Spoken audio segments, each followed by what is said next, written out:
Hello and welcome back to the show. I'm so thrilled to have this special guest on the call today because we are going to be talking about a very important subject, how our womb relates to not only the transition into motherhood, but other cycles throughout our life. Also, the power of our womb for manifesting. It's going to be a juicy conversation, and I'm so excited to share it with you. On the podcast today, we have Shannon Tinder. Shannon is a woman's embodiment guide, an intuitive healer, and an herbalist specializing in womb health and root voice clarity. She works with a variety of tools, including Biofield Tuning, Akashic Readings, craniosacral, energy balancing, and holistic pelvic care to help one center, restore, and harmonize body, emotions, mind, and soul. She and her husband own Sacred Living Center, a healing retreat center in Southern Oregon. Welcome to the podcast, Shannon. Thank you, Arin. So grateful to be here and sharing with you and your audience. I feel like it's going to be a very special interview. I can't wait to dive in. But as always, we do a couple of icebreaker questions so that we can get to know you. This is just off the cuff, first thing that comes to mind. What kind of music are you into right now? Well, I would say I'm always in the very kind of folky, sultry, feminine voice. And that spans from like Natalie Merchant to Yaima. Yaima is a band, but their lead singer is female. And I thought you were going to ask me my favorite song, maybe. And so I also really love this collaboration of Brandi Carlile and Alicia Keys, A Beautiful Noise. Have you heard that one? I haven't. I'm going to go look it up on Spotify. It is so good. That is definitely a power song. Nice. I think I need to start putting together a Spotify playlist. Yes. Because we get so many good song recommendations on here. So I'll do that. Okay. The second question is, what's your favorite snack? I definitely go more savory, even though chocolate would be the top, but that's just little bites. So I tend to have a pot of rice or buckwheat groats on the stove at all times and just grab a bowl of that with plum vinegar, truffle oil, and coconut aminos. And that just little tidbits of that every few hours keeps me pretty happy. That's so good. I feel like buckwheat is an underutilized, yummy food. Yeah, I just fell back in love with it. And it's just this nutty, rich flavor. And not gluten. Not gluten. Yeah, we eat that for breakfast a lot here too. Nice. Okay, you're given the opportunity to have coffee or tea with anyone alive or already passed. Who would you choose? I think probably my mom. She's been gone 15 years. She passed when my first son was 1. And there's just so much after becoming a mom that I would love to just sit down with her and talk over a very long tea session. Yeah, me too. Oh, that's beautiful. Well, good segue. Tell us about the work you do and all these beautiful offerings. I've had Biofield Tuning from you. I have had energy balancing. I've had holistic pelvic care. I've had a massage from you. You are an incredible healer, but please, in your words, tell us about what you do and how you came to this passion. Okay. So I have been on the healing journey probably really my whole life. As a little girl, I wanted to be a doctor, a teacher, and a restaurant owner. And so as that evolved, my mom gave me my first herb book in high school. And I went really quickly into the path. And when I saw in college that the allopathic method wasn't for me, I went just deep into I really put together my own degree, I call it.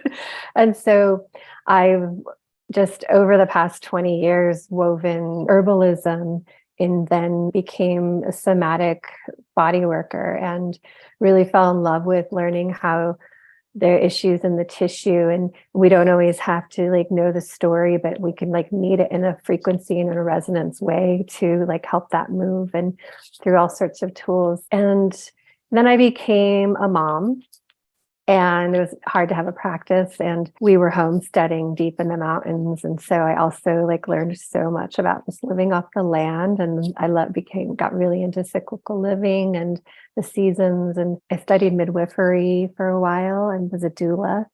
And it's just been this love affair of bodies, especially the womb embodied beings. Anyone that just resonates with this, like this deep, rich energy in the pelvis, which men can do it. All beings can do this. We all have this creative power that I didn't quite know back then what I was like being drawn to, but it's this juiciness. And all of my friends would like refer to me as the juicy being. And so I realized it's just, that's what had been feeding me. And I also studied Tantra and started to kind of get a window into the power of like running energy through the body. And when we moved to Ashland 8 years ago, went back to work and learned holistic pelvic care. And I was like, oh my gosh, yes, this is everything I've been seeking. And so what I have currently do offer is this collection of decades of what I've studied and practiced. And it's really a holistic approach to the whole being. And so when someone comes to see me, I am going through in depthly like what's going on all levels of the body, mind, emotions, and soul. And I'm looking at how is that all playing together and informing the current, because energy informs matter. And so it all starts somewhere out in energy. And then that's how it shows up as discomfort or disease in the body. So I read the whole biofield, the person's, we call it the biofield or the Akash, like what's going on around them, like is that coming from ancestral? Is that coming from a past life stuff? And is that coming from childhood pieces? And then we look at that, and then I use tools of sound and just an energy balancing to bring this like vibrational soul retrievals. We all have many stories that make us up, and the stories of our ancestors, and every single one of those stories has a charge. And so what I look at with the person is how to meet that charge and then bring it into coherence so that it's like a vibrational soul retrieval of weaving the energy back to our center. If you can imagine, every single story has like a cord, and we're being pulled like this in all directions. And so we're always trying to harmonize and make up for these pullings. And so when we can really meet this big picture of ourselves and think and consider all of that and bring those parts back to the center for fuel, that's where it's at. And then what's in the center is our womb and our heart and our mind. And so bringing those into alignment, I kind of weave it all into the spiral in the center of the body. What you're making me think of, and I'm curious if you see this with your clients, I feel like there is a wound that almost all women have, and it part is our natural healing abilities. I guess some would call it the witch wound from our ancestors who were healers and midwives, yet they were called witches and burned on the stake. And then there's also the sexual wound, which is like our feminine power was shut down by the patriarchy because fear of us being like fully embodied in who we are. And it makes me wonder, do you see that a lot with clients? And is that often the root of, then we can talk about like pelvic floor dysfunction or womb issues?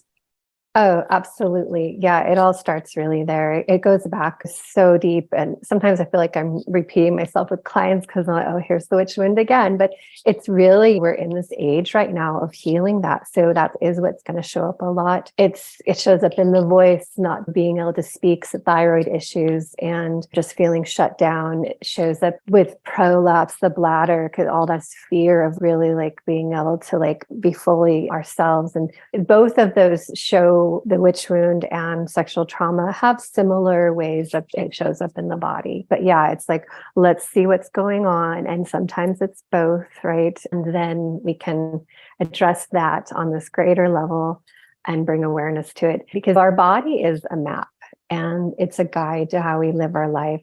So if there are issues that come up physically, then there is something most likely energetic and spiritual going on. And so getting at the root of all of that is the only way to heal. And so when it's like a little child who's 3, like, mommy, mommy, mommy, and like you're doing something else and they just keep doing something, they might even like go take everything out of the cupboard to get your attention. And then when you like say, hi, what's going on? And they're like, hi. And then they're just so happy. That's our body. And so things can get really loud if we don't. And then the sooner we listen, the better. So if I'm trying to get pregnant with a child, can the work that you do help me with fertility and help me with conceiving? Do people come to you for that purpose? Yeah. Or are you mostly seeing people that have already had a child and you're trying to heal the pelvic? I see all spectrums from early 20s. I've even, I think, seen an 18 or 19-year-old, but all the way to, I have some clients in their late 70s.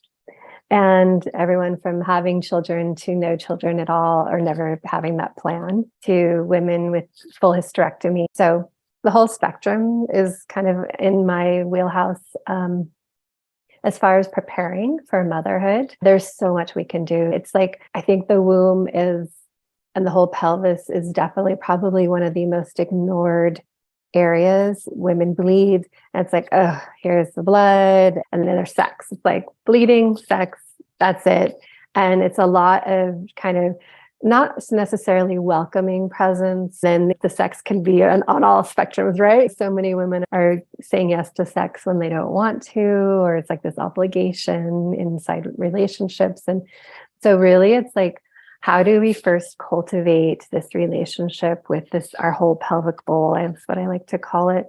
And think of it as a sacred portal. And we don't want to just be like, oh, here, I'm putting a baby in you without cold. And it wants foreplay too, and a really long, our bodies are slow beings, and they take time. And so it wants this cultivated relationship before it just gets this surprise. And sometimes pregnancies come as surprises, and then that cultivation gets to happen after the fact. But if we can do it beforehand, it's way better. So some of my favorite tools are, one, just this heart womb coherence breath. Women place the hand over womb space and heart and take a full breath in and out at each space. Like, that is my number one recommendation. We can do that for 5 minutes, and breathing, alternating breath at each place. And it creates this connection between the heart and womb. Chinese medicine, they think of the womb as the little spirit and the heart as the big spirit. So they're going to kind of mirror each other. And when we want to just like really like bring this opening and connection and that heart energy to the womb. Most people are living from the heart up and very fast paced. Stimulants keep us out from really like digging deep into the body. So everything I do is about, how do we dig a little deeper? How do we root in? Because you're creating a family, you're creating roots. So your root system needs to be strong as the carrier of this child and the portal. So thinking just the mindset that the womb, the pelvis is the spirit gateway. We forever after we birth, whether that's vaginally or through cesarean, we have this umbilical cord. And you can do this even as an adoptive mom, create this umbilical cord. I do sessions and ceremonies for women who do adoption and create a whole like re-imprint that they are like birthing and creating this connection. So the spiritual umbilical cord forever with our children. And it's a beautiful practice to, if you ever are thinking of them through the day and they're not with you, it's just sending love through that connection to them, and they'll feel it. It's powerful. So practices are first creating that relationship. We're going to take a quick break so I can tell you about something I am so excited to announce. I've been teaching people about the power of essential oils for the better part of 14 years. I've been using them myself since I was a little kid, and I love introducing individuals to aromatherapy. So I have finally launched the School for Botanical Inspired Living, where we will have a monthly masterclass exploring a different subject around essential oils.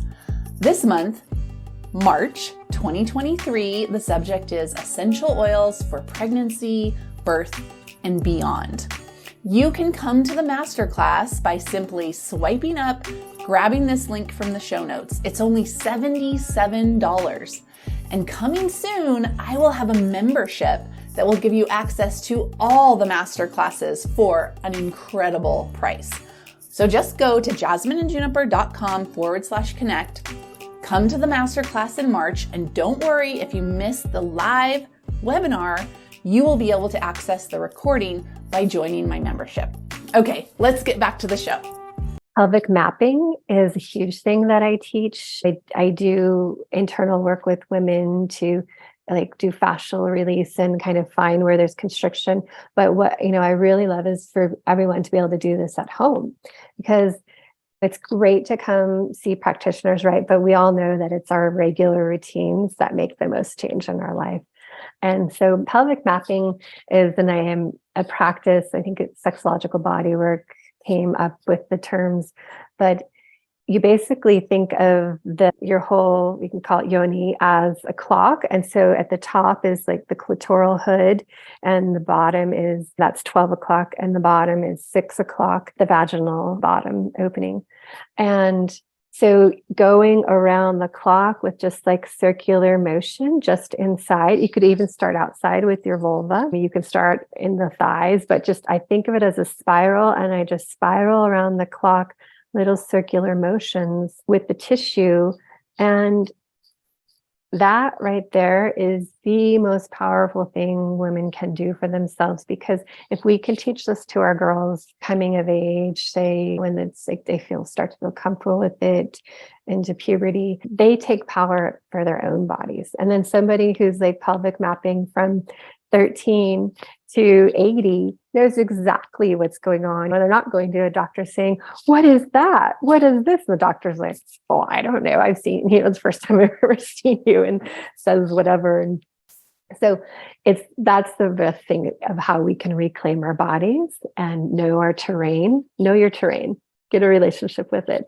And so just making those little circular motions. And by doing that, you're also increasing circulation. Our hands are arcs. They're circuits of energy. So that touch, rather than wands or some other tools or going in there just for sexual reasons, it's such a different connection. When women come to see me, they're like, "Wow, I've never been met without something like that sexual energy there, that just is wanting or my own sexual energy." And so to be met in a very nourishing way by a practitioner or ourselves is so powerful, and the body really responds. And that right there can also heal a lot of wherever the trauma is showing up in the tissues and the body and the pelvis. It really I call it Pandora's box, which I think has a bad reference out there, but really it's like that's what they don't want it unlocked, because that power is there. Yeah. I mean, we're taught the shame around sex and masturbation, and that there really is only one use for our pelvis. Yeah. Two uses: sexuality or birthing a child. Yeah. And there can't be anything else. And while you're talking about it, what's making me realize is it's pretty hard to give yourself a back massage. But you can give yourself a foot massage, and you could definitely give yourself a yoni massage.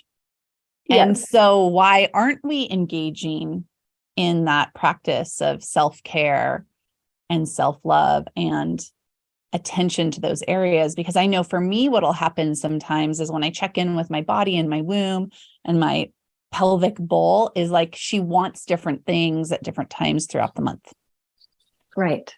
And it's hurtful to her feelings if she's only looked at as a sexual being. Exactly. Yeah. But A it's lot taken of me 40 resentment. some years to figure that out. Yes. Yeah. And the power in honoring like her voice.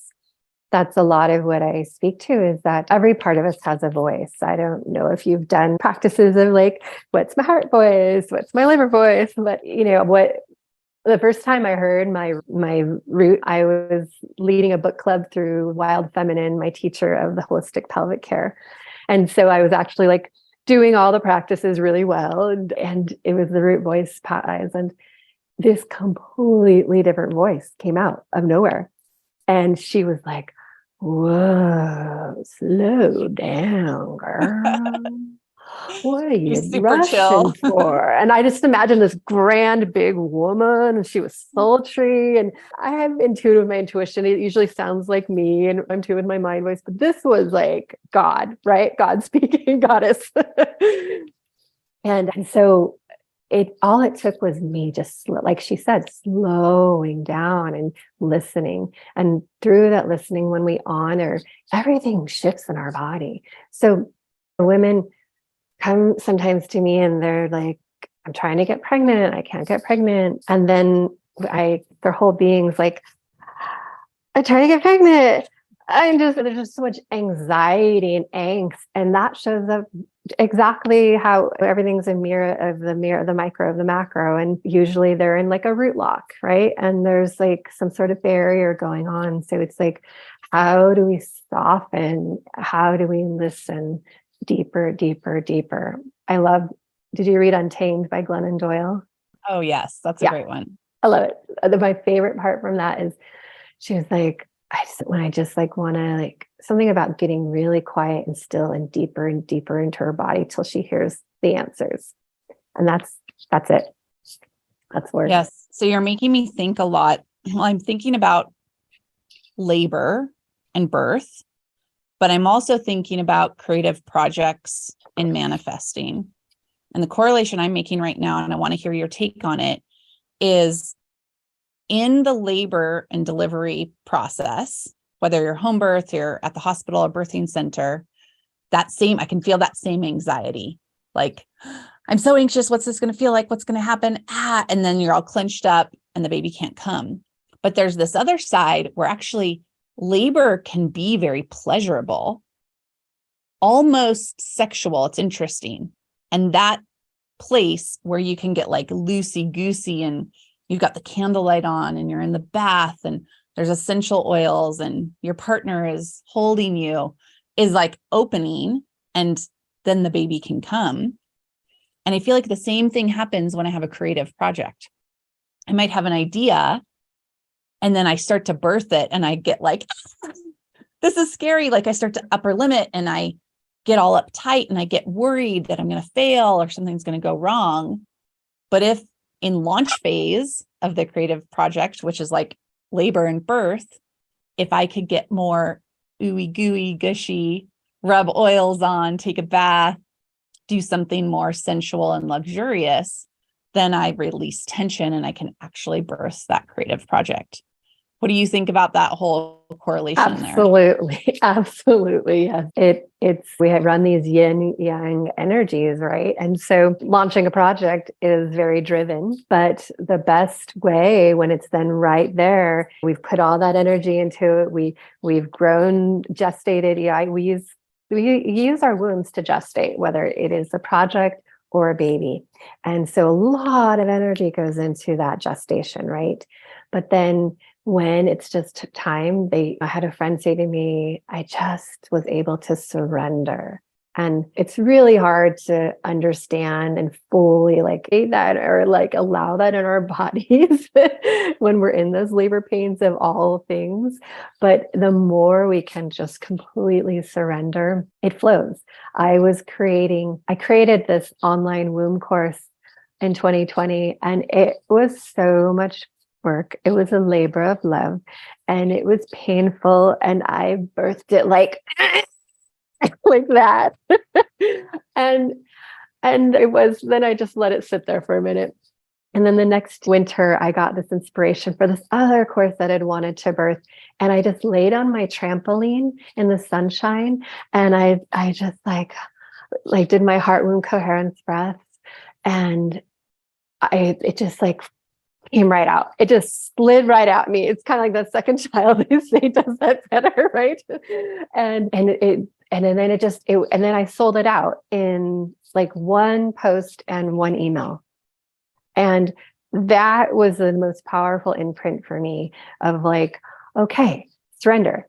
Do I get it still all the time? No. Do I clench? Yes.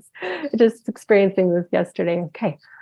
How much can I really like let go and soften and enjoy this process? Because it is so juicy when we do.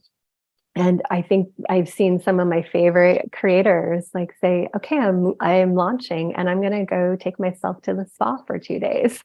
Right. Mm-hmm. And that's where I get my best ideas, actually. Yeah. My best ideas come when I'm getting a massage or I'm in the bath or I'm completely relaxed.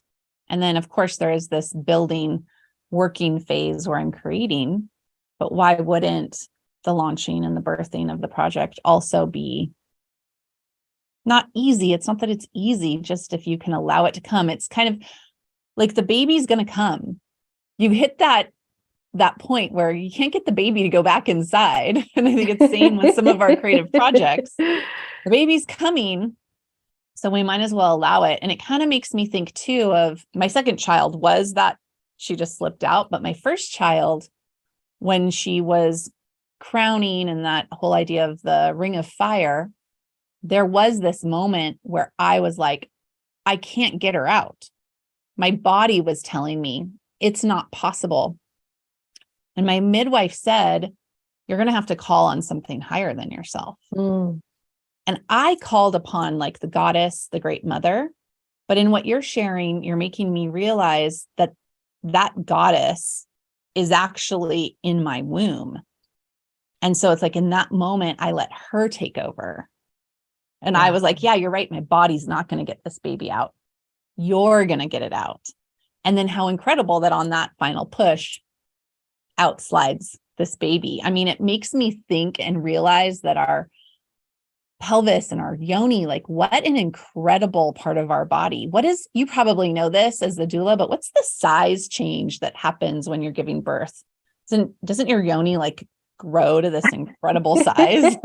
Well, I mean, they say you're at 10 centimeters, your cervix is ready, right? So, and a baby's head is about like that. And it's crazy. And, you know, there's a lot I want to kind of maybe come back to on the creative power within there and how to to tap that. But just this, you speaking to the ring of fire makes me want to share so all that energy we've cultivated into this project, right? Or this baby, and the ring of fire is literally called that because you're burning. It's burning like crazy. And then when the baby comes out, that's like all of your power, your heat, your fire going out. And so one of the most important things postpartum in the first year even is to restore that fire back to the pelvic bowl. I see women 20 years down the road that are still in this kind of open birthing energy that didn't have the support and nurturance to bring that nest back in. It leads to prolapse. It leads to cold. Cold, they say, is the root of disease in the pelvic bowl, stagnation, hemorrhoids, disconnect, low libido. And so everything in that first year needs to be about bringing that it's like a basket. We want to bring that all basket back together. And have you heard of the broken bowl idea? It's like bringing gold. I always see it as like bringing gold back into this beautiful, sacred place that's just completely restored, but even stronger because it's gone out and then it comes back in this new way. And so yoni steaming is a fabulous way to restore heat, keeping socks on feet and head on your head, wrapping the kidneys, wrapping warmth around the pelvic bowl, doing a mother roasting, doing moxa, doing essential oils that are warming to that space. Yeah, that is so important. Warm foods, no matter what time of the year it is. Warmth. And then what does a woman do who about 20 years and their pelvic bowl hasn't come back together. How do you work with that? Yeah, so pretty similarly, first, I love doing, sometimes we want to re-imprint the story. And so during the session, while I'm doing either perhaps like holding the space or doing internal fascial work, having them do a lot of visualization and breath work to like create a new story there. Say the labor was really traumatic, the dynamics were awful, or whatever the story was. There's possibility to make a new story, to bring that into the tissue. I definitely, yoni steaming, have women of all ages doing that. I like yoni eggs, but more so just sleeping with, because most women are walking around with hypertensive muscles, over clenched. And we're taught in this like, suck it up, pull it all in, this root lock energy. And also a lot of guarding comes in from trauma, and everything just gets very tight there. And when you're in a clenched system for a really long time, things then just lose the ability to hold themselves. And so I don't really ever encourage anyone to do like the yoni egg exercises walking around until they've had a proper assessment. But I love sleeping with it, and it does its magic as the crystal is like, and working around, you're bringing, any time you bring attention somewhere, energy is going to flow. It helps increase libido. It's going to help with any prolapse. So the egg is a powerful tool. I'm super pro belly massage, and it's not hard. And I think if the whole world massaged their bellies, it would be a completely different world. Everything is right in the belly. I once thought of having a practice where it just bellies, but I'm too holistic for that whole picture. So it's like getting in there. A woman could take a 10, 15-minute practice where she's at night before bed, putting a little yummy oil on, her favorite essential oils, rubbing just above the pubic bone and just kind of pulling up.